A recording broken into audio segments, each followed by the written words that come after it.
or good afternoon, everyone. I hope you're having a wonderful day wherever you might be. My name is Amelia Shaw, and I am going to be your moderator for today's learning webinar on P2 and decision makers. So I really want to welcome everybody here. We're super excited about today's session. And we can't wait to get going. We've never actually invited politicians to speak to us about these kinds of topics before, so it is absolutely a first for us here at IAP2 Canada, IAP2 USA, and of course also welcoming our colleagues from IAP2 Australasia in Australia and New Zealand. So before we actually get underway with today's event, and yes, I'm pumped, I'm excited, we're going to get Drew to give a little bit of housekeeping, and then we're going to get going. Drew, over to you. And I'm excited too, but I'll just keep a little bit mellow for this one right now. This is interactive, and we're going to have presentations from our four politicians joining us today, and then we're going to go to a panel discussion. So feel free to ask questions in the various ways you can ask questions. One of them is to put up your hand. You'll see a little hand. Sorry, just lost the mic there. Little hand icon on your screen. Click on that and it will show that you want to say something. It will come to you, unmute your microphone, and then you can ask your question. Or if you don't feel like actually talking, you can go into the question box and type in your question there. And at the appropriate moment, Amelia will break in and read that question. And also, once again, we've got the panel discussion coming up afterwards. So please feel free to take part in that as well. Any questions, any comments you've got, please feel free to do that. Speaking of microphones, we'll take care of the muting and unmuting of your mic. So if you've muted your mic yourself, please unmute it, and we can control that from here so that when it comes along, we'll do the ones unmuting your mic if you want to actually say something there. This is being recorded for your future use, professional development. It's a value add for people who are members of IAP2 and also who are not members but have come in to take part in this webinar here from outside. And so we usually have that up within 24 hours of the webinar finishing. And the other thing, of course, is that there will also be some collateral material presentations that we'll post as well. And we also send out a survey afterwards. This is basically a general survey where you can share with us any thoughts you have about how the basic webinar went, and any suggestions for future webinars. So please take a few minutes after this and fill out the survey and send it back to us. We'll send that to you as I say, after this is over with. So that's about it from this end. Amelia, I will toss it back to you, and let's get this thing started. Excellent, Drew. Well, thank you so much for that. And I might get you to flip to the slide that has all of our mayors and councillors and council members on it. We are super excited, as I said today, to be welcoming Councillor Blair Lancaster, Council Member Leslie Poole, Mayor Dennis Coons, and Councillor Marianne Alto to participate in today's webinar. As mentioned, this is something new and different for us, and we sincerely hope that you enjoy this this take on a learning webinar. And we're going to start off with Councillor Blair Lancaster, and then I will introduce the others as they're going to speak. We've asked all of them to speak for about 5 to 10 minutes, just giving us a little bit of an idea of where they come from and how they're embracing public participation within their community. What are they doing? Any great stories that they might have to tell us, etc., etc. So we are excited about this. So I'm going to start off with Councillor Blair Lancaster. And Blair has been a council member in Burlington, Ontario since 2009, serving one of the most diverse communities in the region. Among her many committee roles is on the Inclusivity and Diversity Committee, focusing on making Burlington and the Halton region a more welcoming and inclusive place, responsive to changing demographics. She is also chair of the Halton Region Accessibility Committee and is responsible for the twinning relationship between Burlington and Itibashi, Japan, and Apeldoorn, Netherlands. Described by one news commentator as a political pit bull, Councillor Lancaster also has a lengthy career in business, having owned the Blair Lancaster Spa from 1974 through 2015.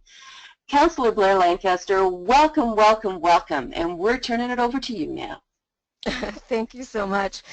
I'm not sure about the political pit bull, but anyway, we do try our best around here to get things done, and this journey that Burlington has been on has been a big part of that. So I'm really pleased to be here to share that with everyone.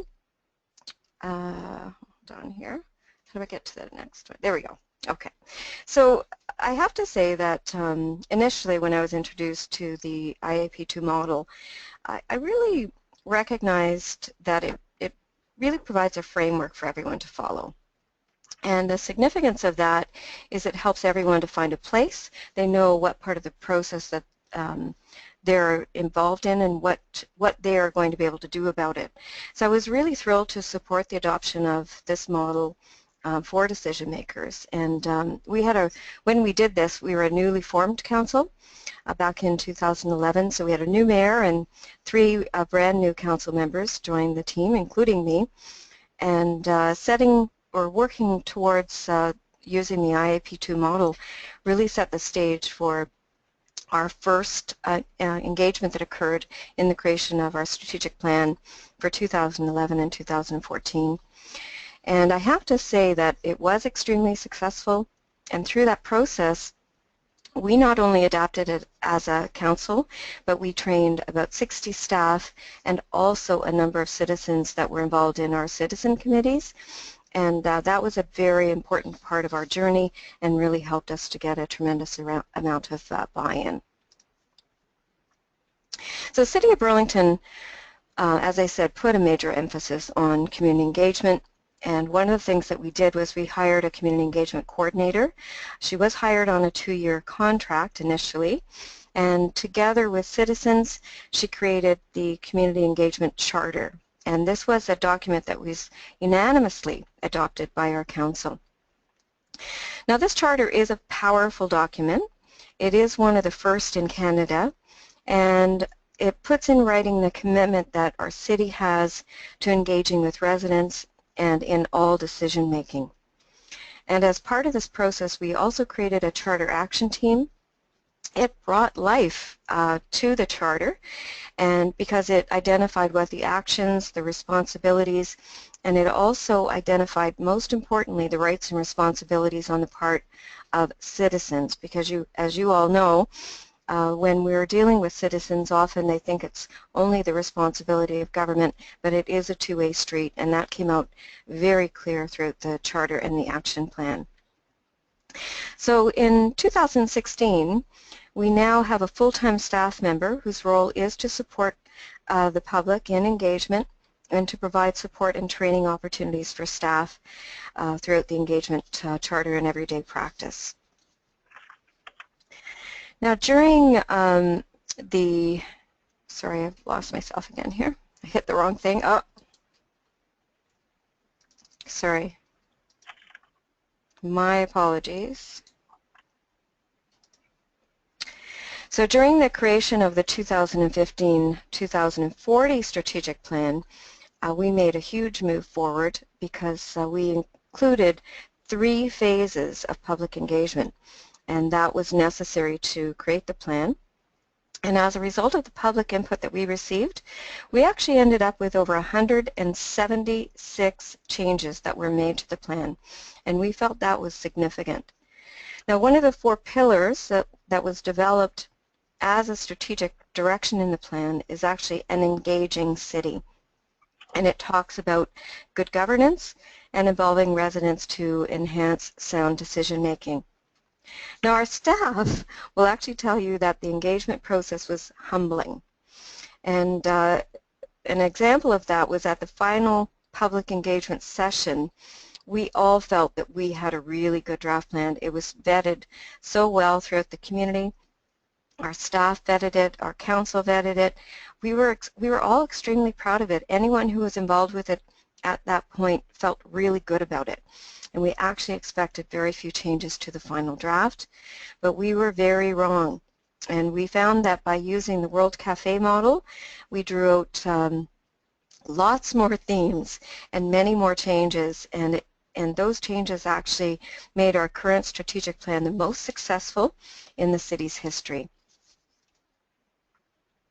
So here's an example of outreach actually in my ward. The City of Burlington is divided up by wards, and what we do in the City of Burlington is we have a tactic, and we say Burlington uses it to go where people already are. So we don't always expect people to contact us.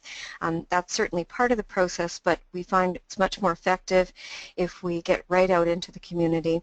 And nothing brings more people together than a party. So we have lots of parties in Burlington. We use festivals and events, not only for a way for residents to celebrate and congregate and get to know one another, it builds on community, but it also gives us an opportunity to ask lots of questions and get opinions and feedback in a fun and non-confrontational atmosphere. And you'll see here that we're engaging young people. Oh, I see it happens to have one of my bags there too. It says Blair Lancaster on it, so that's kind of fun. I didn't notice that before, but that has been a strategy that's proven very, very successful. So here's another example of residents and members of council working together, and this is very significant because this was early in my first term, and the province announced that they were going to run a highway right through the middle of it. So you can imagine that residents came out in full force. I had over 800 people at my very first ward meeting, in fact, and you know, what we found is that using the IAP2 model, we were able to bring everybody together so that we had one voice. Our message was much stronger and our success was much greater in working together with residents. So it was a very important project and issue that we had to deal with very early in my term. And Burlington is a community where residents are aware and engaged. We use various forms of engagement to try and reach as many people as possible. These are things like online surveys, citizen panels. We have groups and project ambassadors. We do face-to-face meetings, telephone town halls, advisory committees. We go into schools, and schools even come to us. And as I stated earlier, we do try to have a very strong presence at all community events.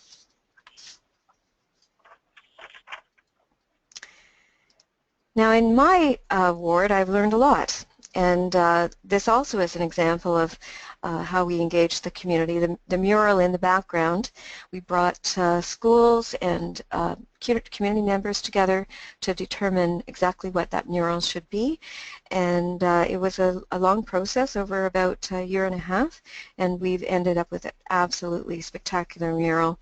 And in fact, it has another side too, which is incredibly impactful as well. But during the past 4 years, we actually also reviewed the parking bylaws in my ward. And this was significant because overall there were 4 changes to the parking rules, and we implemented them on a trial basis over the 4-year period. And some of the rules were successful, some not. So I want you to imagine the confusion of residents that had to deal with 4 changes from a municipality over 4 years. So they were pretty frustrated.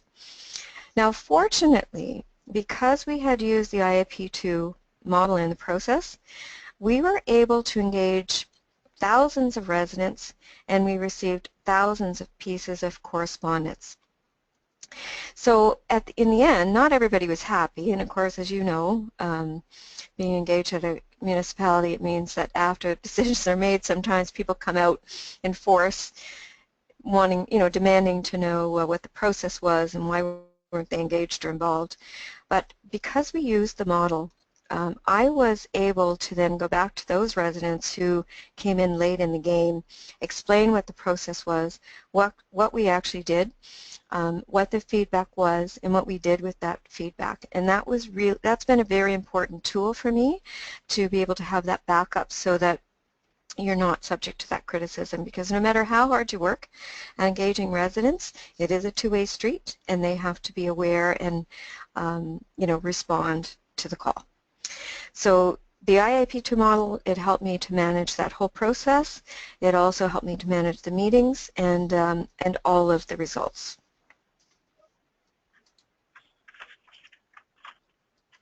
And this is another example. I think you can tell that's only part of the room. It was a huge congregation. We were trying to engage our rural residents, so this was called a rural summit. And again, we used the IAP2 model. We built on our engagement capacity through this process. And I should also mention to you that even though in the last example I used at the end of it, you know, there were some residents who maybe came in at the end of the game, we identified that right off the bat, looked for the opportunity to again invite them to participate in the future, and that also helps to build on the capacity. And you know, in my experience, most people actually don't like confrontation, and particularly with our staff, they would prefer to do their work hiding in their office, you know, behind closed doors, and get it done without a lot of criticism or participation, and then come out with their work and say, "Isn't this great?" But when you build the IAP2 model into your work plan, it actually becomes part of the essence of the job, and it provides a way for our staff and others to receive feedback on their work without making it personal.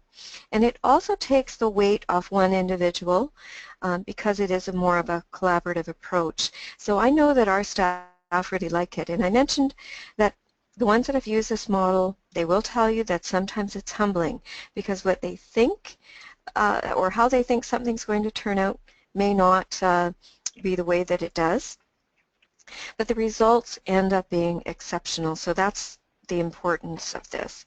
And in the end, you'll have a result that everyone is proud of, including citizens, staff, and council. So for the City of Burlington, you know, the journey continues. This is another example of what we use to engage people at a festival. But for us, it's not the end. It's just a point in our journey, and we're going to continue to evolve and grow and change not only as a city, but how we work and engage with our residents. So many hands make light work, they say, and many ideas and opinions have definitely led to better decisions at the City of Burlington. So thank you very much for allowing me to speak today. Well, thanks so much, Councillor Lancaster. Blair, we really, really appreciate this, and I know that you're going to be participating in our panel discussion, which will come up after the presentations. So thank you very much for that. We're now going to turn to Council Member Leslie Poole. And Leslie has been a City Council member in Austin, Texas since this past January. She's a graduate of the LBJ School of Public Affairs at the University of Texas and has been actively engaged in Austin community issues for more than 30 years. She's been on several citizen commissions covering her commitment to the long-term social, environmental, and economic needs of all residents. And on City Council, she chairs the Open Space, Environment, and Sustainability Committee and represents Council on a number of committees, including the Hate Crimes Task Force. Council Member Poole is involved in many, many other things, but I think if it's okay with you, Leslie, we're going to turn it over to you now. And I know you're going to tell us a little bit about Austin and how you involved public participation in your community. So over to you. Thank you so much, Amelia. Can everybody hear me okay? We sure can. Thank you. Okay, excellent. Yes, I was elected in January of 2015, just about a year and a half ago, and just like what what Blair was talking about, we had a new council here as well, and it was a shift from an at-large form of governance with 6 council members and a mayor to a district-based governance with 10 council members representing discrete parts of the city and 1 mayor. So that brought new energies as well, and some of what Blair was talking about is the same thing that we have experienced here. One of my first actions on council was to pass a resolution on our first meeting, which was January 29 of 2015, and the resolution sought to gather best practices for communicating into and out of the city of Austin so that we could explore the issues of public engagement and communication at the city and find the places where we needed to make improvements, look at best practices around the country, and bring those best practices into play here. And there was a lot of concern that people didn't feel like their voices were being heard. So we, like Burlington, we wanted citizens to help us shape the future. And the same thing, we want to go where the people are, into the community. So we had the task force on community engagement, and it was 13 members drawn from the Austin community, and that was one from every council member and the mayor appointing the balance of the task force members. And we made a point in the resolution to be sure that the appointments would reflect the diversity of the community of all Austinites and include members with expertise in the field of public engagement. And to that end, we also specified that the city manager contract with an outside independent public engagement professional to facilitate the work. And we happened to have the good services of Diane Miller, who is, I think, a member of the International Association for Public Participation. And so some of the models that we were looking at are the ones that we are talking about here today. So the Community Engagement Task Force, if anybody would like to look at their report and recommendations, you can find that at austintexas.gov/TFCE, which is Task Force on Community Engagement. So austintexas.gov TFCE. So what it all came down to was helping people get clear, understandable information, make it easier for people to participate, showing people that their feedback is appreciated and used. And that piece is very important, that the feedback is used. People want to see their words are reflected in a document, and then they want to see action coming from what they are suggesting or the work that they have put in, including if it can't be done. It's very important to communicate back to the public when ideas that they have cannot be adopted and explaining why that might be. So that ensures inclusive engagement processes, and we wanted to make sure that our staff had necessary training and funding. Themes like making information clear, relevant, and easily accessible. We looked at redesigning the website to improve mobile capability, ADA accessibility, and including specifically visual impairments, improved search functions, which is a place that the City of Austin has been critiqued by the community in the past. So we wanted to make that our website, because you know how much information is on a municipality's website, and it's important that it's easy and intuitive for web users to be able to find the information in a search. Language accessibility and translation is a challenge. We have a real diversity of communities here. In our Asian community alone, we have multiple languages, and within the languages, multiple dialects. And so that work going forward will continue to get better at providing certified translators and making sure that the languages are, if you don't speak English, that we are able still to communicate with you. And we're just generally trying to have a more navigable interface. And then we're looking at a community registry. We have a tool that helps neighborhood groups stay up to date on development near them, and the tool could be revamped to serve as a resource to help communities build capacity and also stay up to date on areas that they are interested in, and then they can choose which ones they want to follow. We also looked at designing meeting space to be accessible to everyone in each district, and having an online commenting system for constituents. So that would make it easier for people to give input in ways that are convenient, accessible, and appropriate to them. So they could drive that and still communicate with us. If for those folks who wanted to know that their input had impact on decisions, we provided feedback to participants in a timely manner, and we wanted to make sure that all our boards and commissions, and we have about 60 boards and commissions on any given day. It's a very robust community for participation here in Austin. We wanted to make sure that bylaws were carefully crafted that would reflect a give and take, and also that the procedures would be standardized across the various different boards and commissions. People who care about issues or are affected by them, we wanted to make sure they had an opportunity to engage, so we're looking for ways to develop consistent, trackable processes for policy development, and that also could be monitored and accessed online. To the point of ensuring that city staff have the support, training, tools, and resources to do engagement, we're looking at ongoing training for public-facing staff. And again, the community registry, we want to make sure that that tool is also available to staff to use when they identify grassroots leaders. Low-hanging fruit that can be adopted is live streaming boards and commissions. We had a particular board that we discovered during our budget preparation last year. It was a code development, land development commission that was going to be rewriting our code, and they were not being live streamed. The only access to those proceedings was by minutes that were published later, and you know how difficult it can be to follow along on those kinds of documents. So my colleagues and I, with my leadership, we put money into the budget so that those proceedings would be aired as they happened, and then the video would be available on a schedule and also for download. That was low-hanging fruit because it wasn't a big ticket item, although for those municipalities that might not have the equipment, it might be more of an investment because you do need to have your audio and video equipment in place.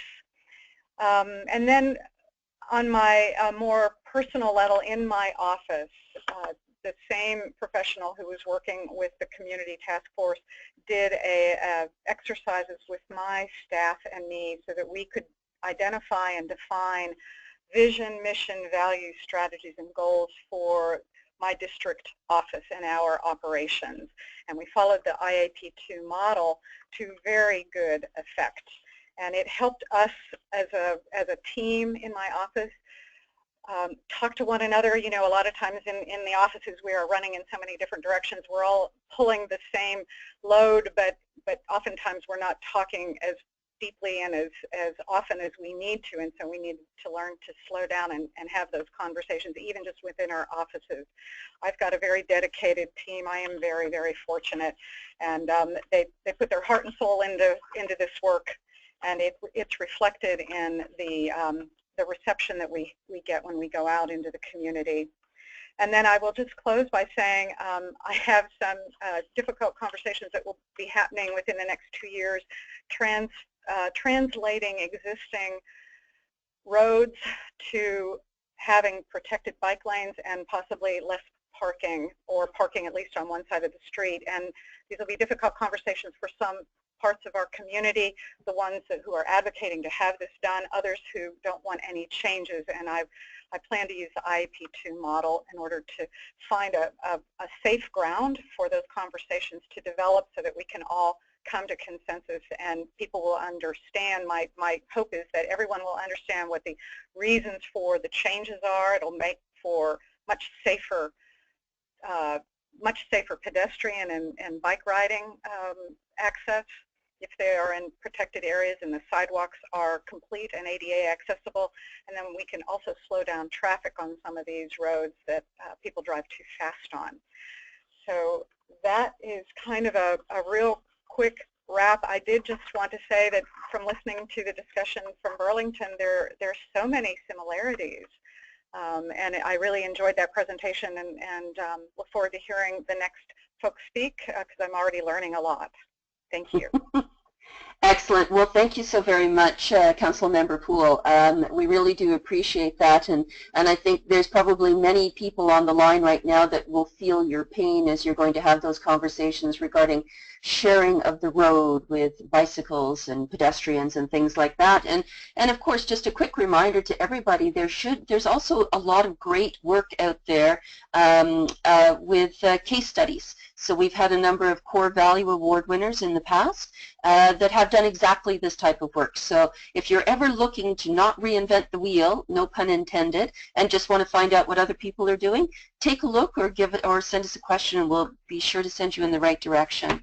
But with that, I get to invite and welcome Mayor Dennis Coombs from Longmont, Colorado. Mayor Coombs is a second-generation Coloradan. Born in Boulder, Colorado, he grew up in West Seattle and has lived in Longmont for 35 years. Mayor Coombs has both a BS and an MS degree in electrical engineering from the University of Washington, having worked as an engineer in the aerospace industry for over 30 years.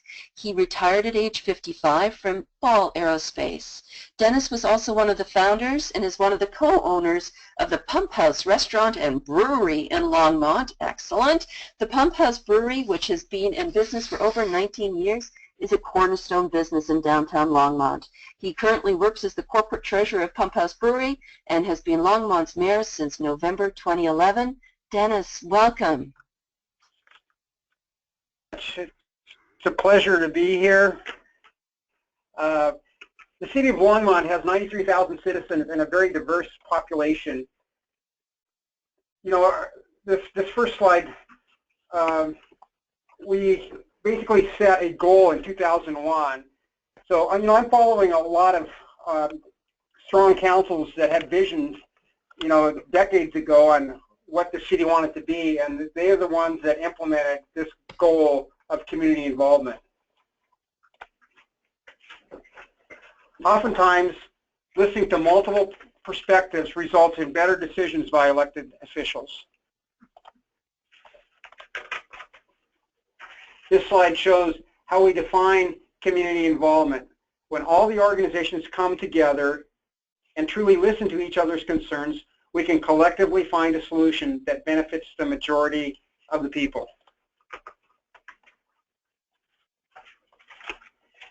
Since community involvement is a core value, the staff must be trained effectively to engage and utilize community input. Longmont's strength is our diversity, with a Latino population of 28%.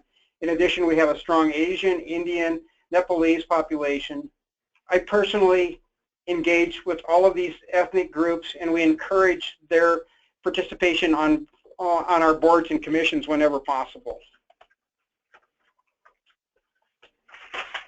This slide here is basically the structure that we adopted in 2001, and some of the successes of this structure is, you know, we had Longmont is a gigabit city. We've rolled out broadband to every home and business over the next couple of years that want it, and this was a very tough project because first we had to engage the citizens as to why the city wanted to have this broadband utility, and the way we did that is was really tough because first off we had to pass a bond, I mean not a bond but an election to give us the right to use our our utility, because there was a law in the state of Colorado that no city could have a broadband utility unless they first got a supermajority vote of the citizens. And so first we had to go to vote, and as you can tell, we had a lot of opposition because CenturyLink and Comcast put a lot of money to oppose that ballot and fed a lot of false information to our citizens, and so we had to educate our citizens as to how to do this. And so this structure that we're showing in this slide was adapted from the IAP2 spectrum. And so once we got the vote done, then we had to engage the citizens on how we're going to pay for this. And so we decided to go out for a bond, and fortunately our citizens they fully supported it, and we passed the bond with I think about a 66% margin. And now that we've rolled it out, we're getting a huge participation rate, like 55% in every neighborhood we roll into within the first week. So it's been a huge success, and it's basically drawing a lot of businesses to Longmont. Longmont basically has depending on which test you was looked at, either the first or the third fastest internet system in the United States. So we are really proud to be the first gigabit city in all of Colorado. Another success story of following this is the Windy Gap process that we're in the concept of going into right now. It's how do we have this water storage project that we're going to build to provide water for our future, and So we're engaging the citizens at this point on how are we going to pay for this, because we have three options. We could either cash finance it, which requires everybody's water rates to go up pretty high for a couple of years, or we can do a combination of cash and bond, or we can fully bond it, which has the lowest water rates. And so we're engaging the citizens right now to see what do the citizens want to do, and there's advantages and disadvantages of all three approaches. So we're in the process of doing that. You know, without this engagement, it wouldn't be possible to do these big city projects. There'd just be too much opposition. And, you know, the biggest part of the engagement is usually just trying to get all the facts and figures and the correct facts and figures to the most people. Another huge project that we completed was our comprehensive plan. It's called Envision Longmont. It's our community's blueprint into the future. And that was like a year-long project where we had multiple town hall meetings, we had festivals, fair, we engaged people on the internet, and it took a lot of engagement to build this blueprint of our comprehensive plan into the future. And I think that was a huge success.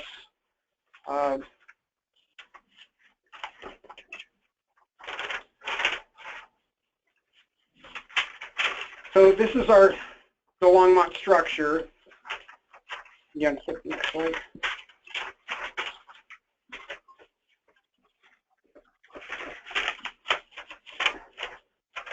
Sometimes the public does not have all the facts.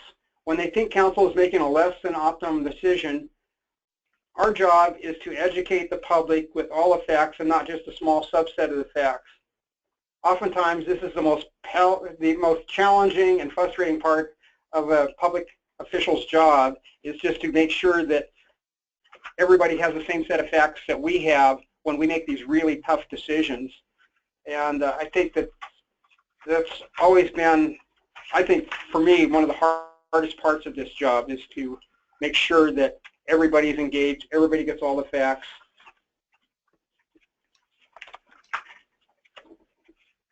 And I guess that's our website is basically www.longmontcolorado.gov/community/community-involvement. So, well, thanks very much, Mayor Coombs. Dennis, I know that there's lots and lots of things underway with the City of Longmont right now, and I also know that everything that you've seen and shared with us today in your presentation is available on that website. So if you want to learn more about what the pyramid looks like and all of the different levels and how people can be engaged, or if you want to take a look at how they've trained facilitators, you're more than welcome to go and take a look at that, because I know that this is a very transparent group. So Drew, we're now we're going to change to the panel conversation, because I have a little bit of bad news to share with the group, and that is we've just heard from Councillor Marion Alto. Actually, we've heard from her staff.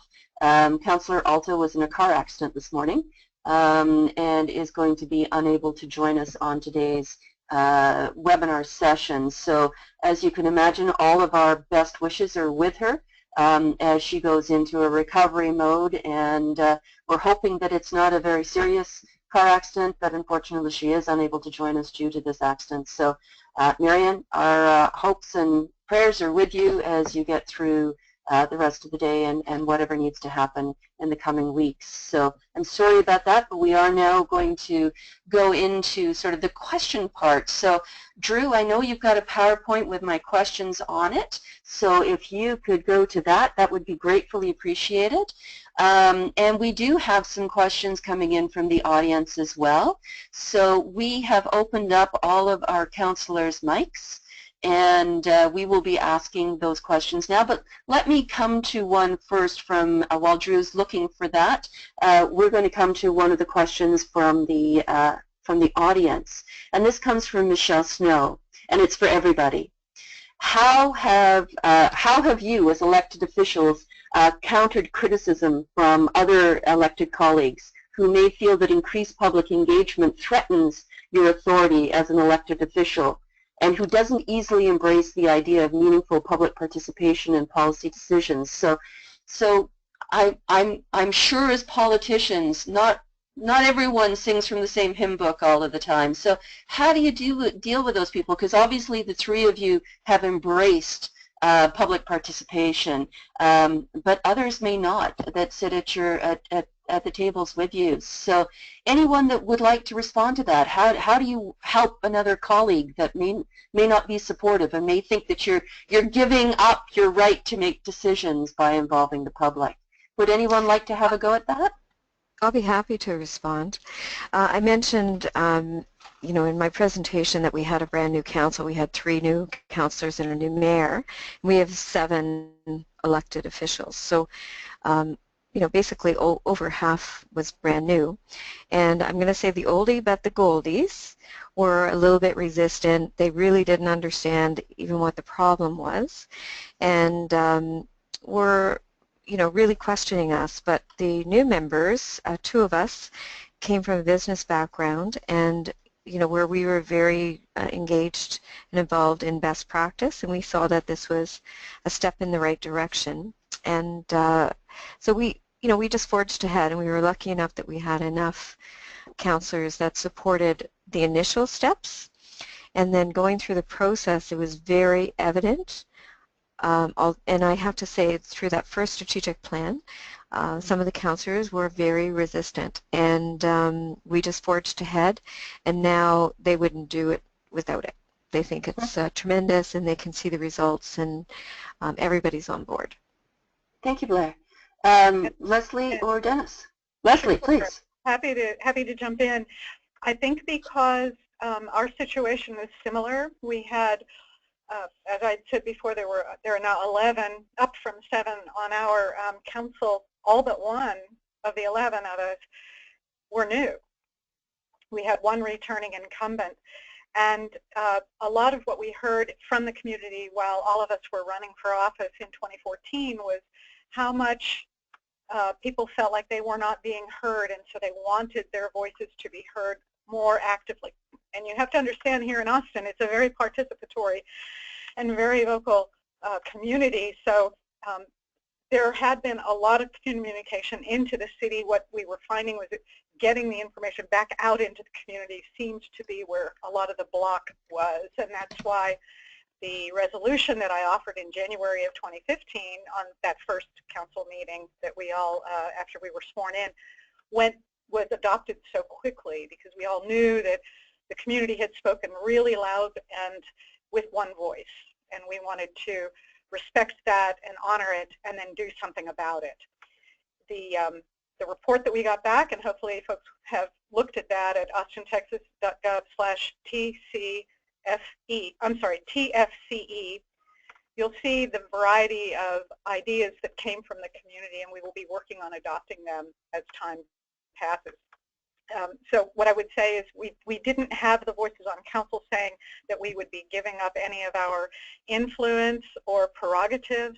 I think all of us who are on council here and in Austin generally in previous councils feel like we receive our prerogative from the electorate.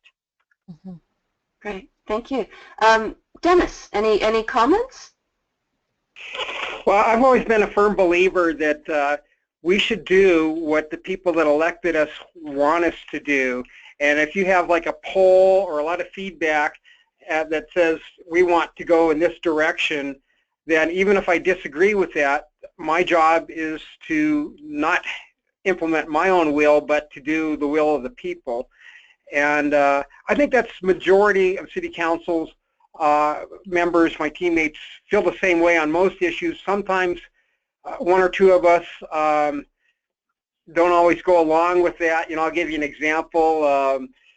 Right now, you know, marijuana is legal in Colorado, and the majority of the citizens in Longmont on that vote to legalize it, voted to legalize it.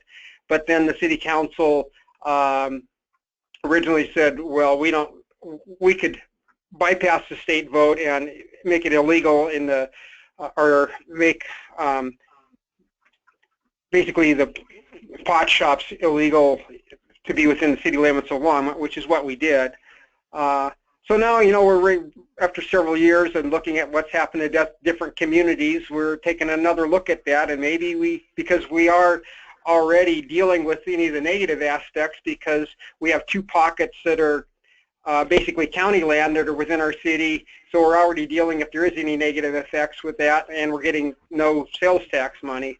So, you know, now it's the point that do we engage the citizens again, and so we have a poll that's going out to see, you know, would you want to have a limited number of marijuana shops in specific areas away from schools and away from Main Street?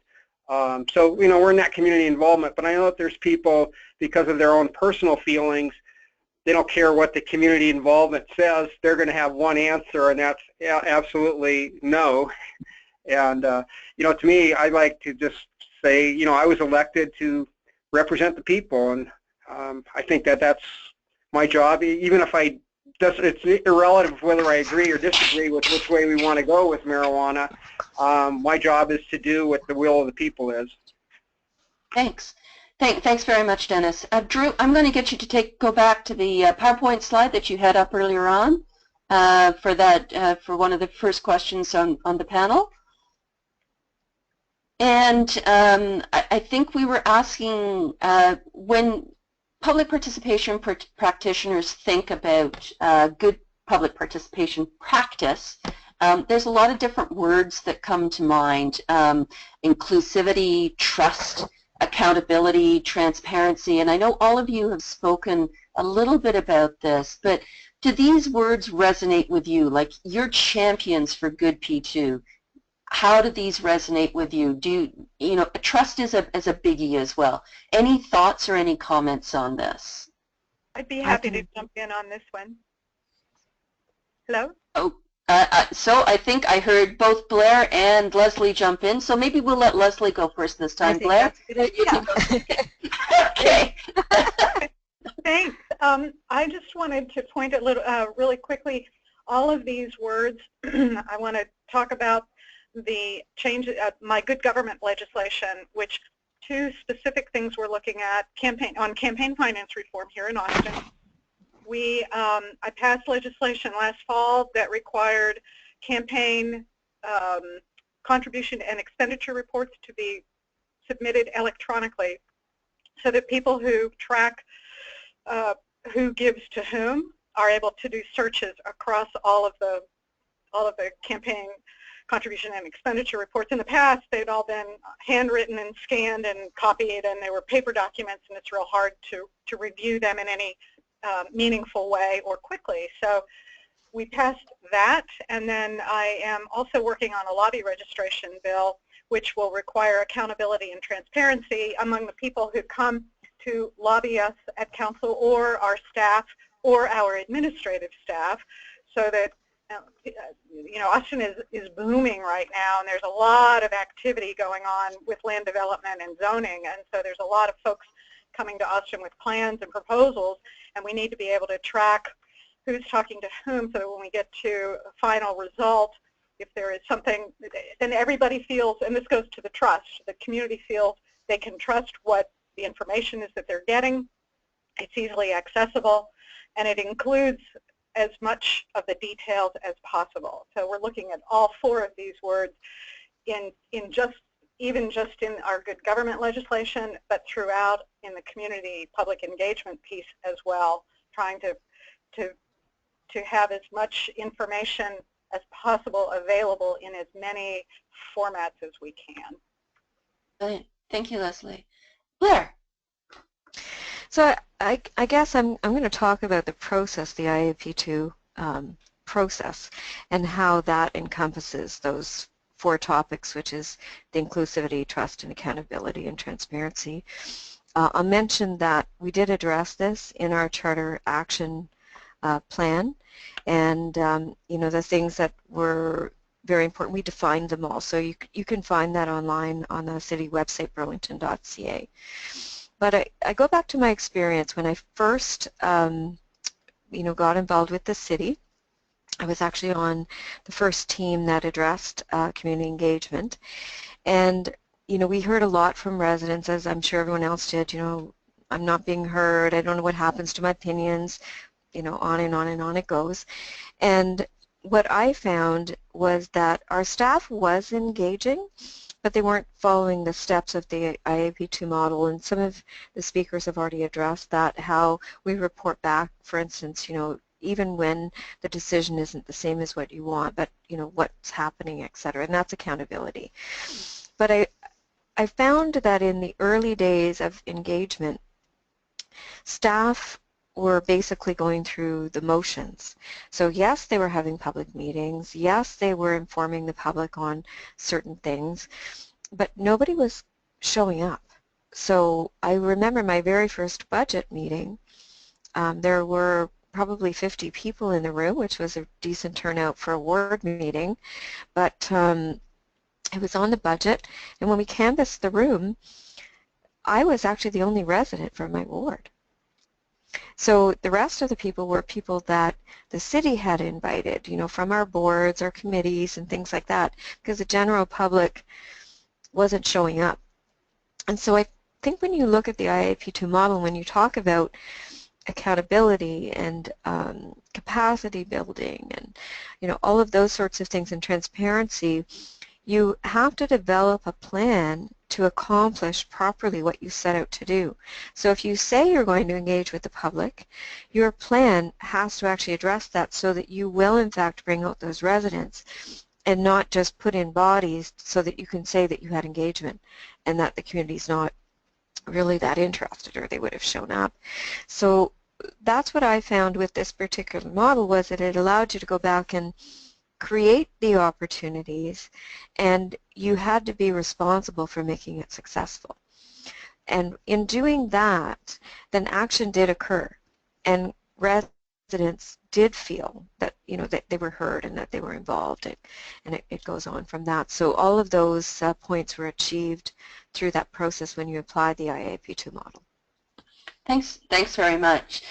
So Dennis, jump in if you want to say anything. Otherwise, we're going to go to a few more questions, because we're getting questions from our participants. And Drew, I know there's some more questions after this one as well. So Dennis, anything that you wanted to say to that? Well, sure. Longmont is more interested in building bridges than walls, and we're working really hard to appoint diversity on our boards and commissions. So oftentimes, you know, we'll have two applicants for the same position, and they're both well qualified, but sometimes we give the head nod to the Latino persons because they've gone through the training seminars, they've gone to several of the board meetings and or read the minutes, and, you know, are well prepared. So it's important to have people from all of our diverse populations participate in the boards and commissions, so we make that a real priority. You know, as far as trust, you know, that should be a core value of how all of us live our lives, and it is really expected of our elected officials. And unfortunately, that's not always the case that's going on in our politics these days, but at least at the City of Longmont level, we have trust. And the way, you know, I build trust is sometimes, you know, we'll vote on some real contentious issue, and the next morning I can pick up the phone and call up one of my council members and say, Brian, we both looked at the same set of data, and I fell on this side of the fence and you fell on this other side of the fence. How did you interpret the same data differently?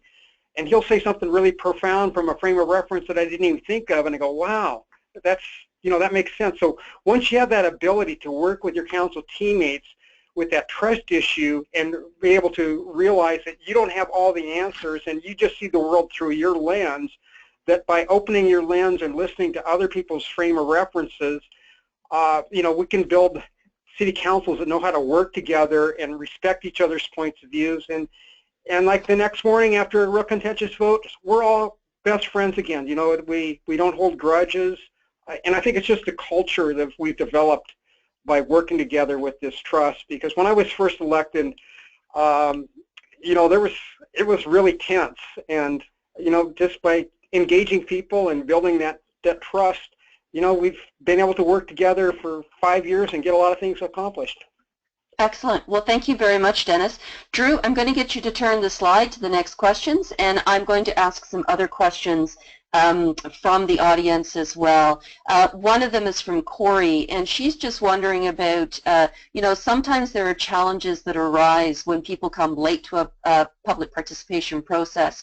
And how have you dealt with that challenge? And I know, Councillor Lancaster, you talked a little bit about that, but that was a question. And another question that's out there is, how do you balance the opinions of current residents with potential needs of future residents when decisions need to be made today? So you've got 5 questions that you can respond to now, so you can pick whichever question you want. And we're gonna start going through, because we will wrap this up in about the next 5 to 10 minutes. So who would like to go first? And then we'll go from there. Okay, I will make a decision, because I know that I believe that Councillor Poole has to leave us fairly soon. So maybe we'll start with Leslie, and then we'll go to Dennis, and then we'll finish off with Blair. 5 questions. You could respond to all of them, one of them, whatever you would like. So I see 3 on the screen. How can we create more political champions for P2? Or is that 3 of the 5? That's the 3 of the 5. The other 2 were the ones I just spoke to. Okay.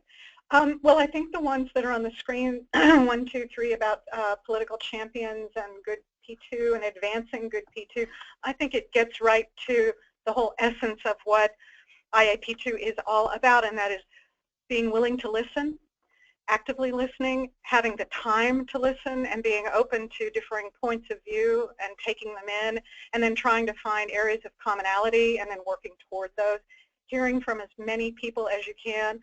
And I talked earlier about the prerogatives of the electorate, and I think that was what Dennis was also talking about, that he votes what his constituency, the majority of them, I mean, we're in a democratic republic, and democracy works in these towns, especially at the municipal level.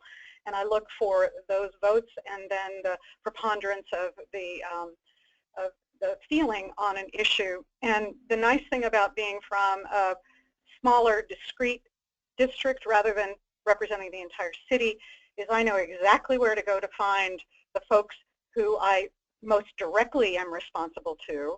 And so I start there and listen actively there, and then I balance that out against the needs and the desires of the rest of the city, because at the end of the day, the budget, for example, really does apply to everyone, and we all pay in on a tax rate that everybody else shares. So that's not divvied up.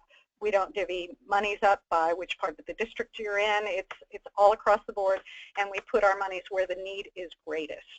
And I think that will help us not devolve into kind of the so to speak, ward politics that we've heard about in the past, and that was a concern at the time when Austin was shifting from an at-large system of government to districts. There were some people who said, you know, this is a great idea, but let's just make sure we don't end up saying, I want X percentage of dollars in my district to do whatever I decide should be done. We still allocate our monies across the board to benefit the entire city and based on where the need is the greatest. Terrific. Thank you so much. So, Mayor Coombs, one of the things I wanted to talk about is, you know, when you do a long-term project, you know, like our Windy Gap water storage project, you know, I think it's important to, you know, ask the right questions of the community and make sure that the process is totally transparent. Because a project like this, when you're building a water storage system for the future, you know, we need to consider generational equity. And should we, you know, if you bond it out for this project, then the people that are going to be using it are paying back those bonds in the future. If we cash finance it, it's like all of us for the next couple of years will pay for this project, but we're not really benefiting because we don't really need that storage until 10 or 12 years down the road. So, you know, it's always an interesting challenge to get all the facts out, because there's always going to be winners and losers to every big project, and you just need to get the facts out as fair and equitable and make sure that the process is totally transparent and everybody gets to weigh in, and then we collect all this information and then make the right decision that the most people of Longmont are aboard on. So I think that's a real challenge to how we make these big projects happen and how everybody comes away feeling well, their voice was heard, it was transparent, and we listened. Terrific. Thank you. Blair. Well, just to build on that of Mayor Coombs' comment, I think it's really important that the first stage in the communication is that we ensure that residents understand the process. Because, traditionally, many of the things that we make decisions on, they may come to us, in 5 different stages. And so the resident is looking at it from the point of view of they think the first stage, the decision has been made, when in fact it potentially hasn't. And they're not necessarily reading the reports, they're reading the newspaper, which doesn't always give you the full picture. So from my perspective, I think understanding the processes, it really helps residents to understand how they can participate and also how the decision is being made, what are the considerations, etc. And it gives everyone a better sense of comfort.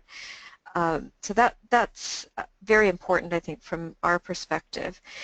And I think in addition to that, it's the process. So ensuring that they understand how the process that you're going through is supporting the work you through and leading you to good decisions. And the question specifically was about, people who come in late in the game.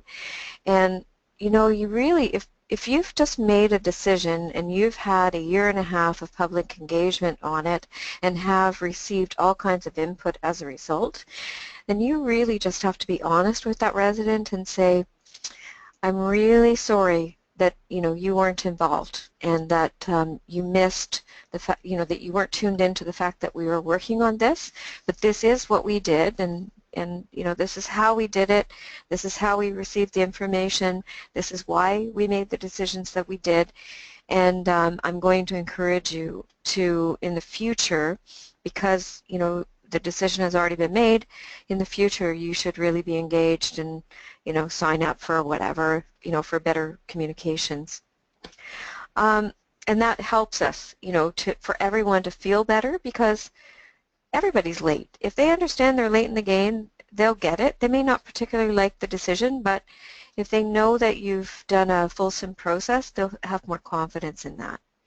And there's nothing more powerful for me than to be able to say the majority of people that I engaged with wanted this, and this is why, and this is what they said.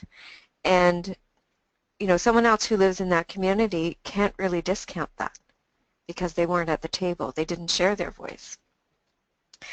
As far as balancing the future needs with current needs, that's always going to be a challenge because, as you know, it's not in my backyard. That's the way people think. They don't want anything to change, and they're not looking for the future. That's our job, is to be a leader, and I see it as being a role that that is one of our most important roles, is to look ahead in everything that we do with our planning, with our policies, and any of our strategic directions.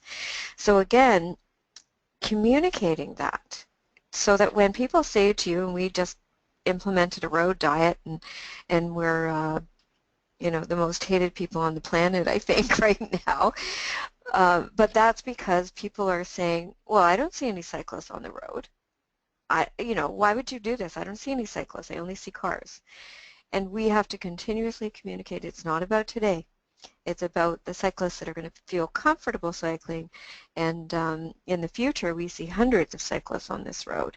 And you must understand that we have a responsibility as a city to move in this direction for the betterment of the future generations to come. So communicating that, whether they agree or not, or whether they like it or not, they do have to see that. They have to recognize that this is a leadership decision and not a decision for today. Thank you. So there was a couple of other questions up there about political champions and encouraging the public. Any other comments from anybody else out there before we wrap this session up? I just really appreciate the opportunity. Thank you. Thank you. It's very important, I think, even what we're doing today. I don't know how many people are on the webinar, but even what we're doing today, if we can encourage other people to do similar things, I can only share with you that it has been a success. And certainly there have been learnings along the way. And I mentioned, in my presentation that sometimes we were humbled by the response, but we cannot discount how successful it was. Excellent. And Mayor Coombs, any last thoughts? So first off, I'd like to thank you for inviting me to speak and brag about our wonderful city here of Longmont, Colorado. It was a great hour well spent, and I'd just like to thank you for inviting me. Well, I really want to thank all of our presenters today. I'd really like to thank Councillor Blair Lancaster, Councilmember Leslie Poole, and Mayor Dennis Coombs. This has been a great opportunity for us to hear from the decision makers. As practitioners, we often talk about, do our decision makers support us in what we do, and to hear from three champions that get it and understand it and support it, but really from the perspective not just as a politician, but from an individual or a resident of the cities that you live in. It's just super exciting, and I really want to say thank you. I know we've had a couple of comments coming in from members that are participating. We had about just over 50 people participate in today's conference. Sorry. My brain's on the North American Conference next week. We had about 50 people participate in today's learning webinar, and the one thing that we absolutely know is that we have many more people that review this online after the event. But I have to say, people are wondering if you guys are coming to the conference, and I know that some members of your team are joining us, but I don't believe that any of you are joining us. But I know I've heard from the San Francisco Municipal Transit Authority that they've got lots to share, because San Francisco is apparently going through some very similar things too. So Councilmember Poole, maybe we'll try and get you in contact with the SFMTA people, because they're anxious to share some of the good stuff that they've been doing as well. And of course, this is largely what these learning webinars are all about. This is an opportunity to share information and to network, and we sincerely hope that you have enjoyed today's session. It was exciting. It was something very new to go directly to the decision makers, and I know I've learned a lot from today's learning webinar. So a very, very big thank you on behalf of IAP2 USA, IAP2 Canada, and of course our colleagues around the world who will also have the opportunity to see this learning webinar. Our next webinar is coming up in October, and it's at a slightly different date. It's October 18th, and we are going to be hearing from our Core Value Award winners, and that's the Core Value Award winners for the organization and research. So, and as honestly, I would encourage all of our presenters today to also think about applying for Core Value Awards in the future, because it's a great opportunity to learn from the very best of the very best within North America. So thank you for joining us today. Thank you to our presenters. We hope that all of you have a fabulous rest of the day. And as I mentioned earlier on, our thoughts are with Councillor Marian Alto as she gets better from the car accident. So thank you very much, everyone. Take care. Have a great day, and we'll see you in October, unless you're coming to Montreal, and then we'll see you in Montreal. Take care, everyone. Bye-bye now. Thank you. Bye.